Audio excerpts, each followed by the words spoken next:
தேர்தல் செயல்முறைகளை எளிதாகவும் நம்பகமானதாக மற்றும் வெளிப்படைத்தன்மையுடனும் மாற்ற இந்திய தேர்தல் ஆணையம் கடந்த 6 மாதங்களில் 28 புதிய முன்னெடுப்புகளை மேற்கொண்டுள்ளது. இந்த முன்னெடுப்புகளானது 6 பகுதிகளாக பிரிக்கப்பட்டுள்ளது. அரசியல் கட்சிகளுடனான இணைந்த செயல்பாடுகள், தேர்தல் முறைகளுக்கான தூய்மைப்படுத்துதல், தொழில்நுட்பத்தின் பயன்பாடு, வாக்காளர் பட்டியலின் துல்லியம், வாக்களிப்பதை எளிதாக்குதல் மற்றும் திறன் மேம்பாடு ஆகியனவாகும். இந்த தொடரில் இன்று ஊடக மற்றும் தொடர்பு அதிகாரிகளுக்கான பயிற்சி குறித்து நாம் பேசுவோம்.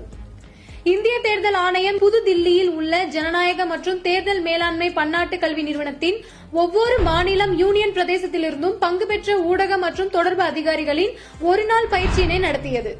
ஊடக மேலாண்மை, சமூக ஊடக உத்திகள் மற்றும் தேர்தல் செயல்முறை தொடர்பான பொது தொடர்பு ஆகியவற்றில் பங்கேற்பாளர்களின் திறன்களை வலுப்படுத்துவதை இந்த பயிற்சி நோக்கமாக கொண்டுள்ளது.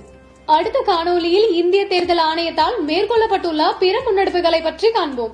இதுபோன்ற இந்திய தேர்தல் ஆணையம் தொடர்பான மேலும் புதிய தகவல்களுக்கு எங்களது அனைத்து சமூக ஊடக தளங்களை பின்தொடரவும் மற்றும் சப்ஸ்கிரைப் செய்யவும்.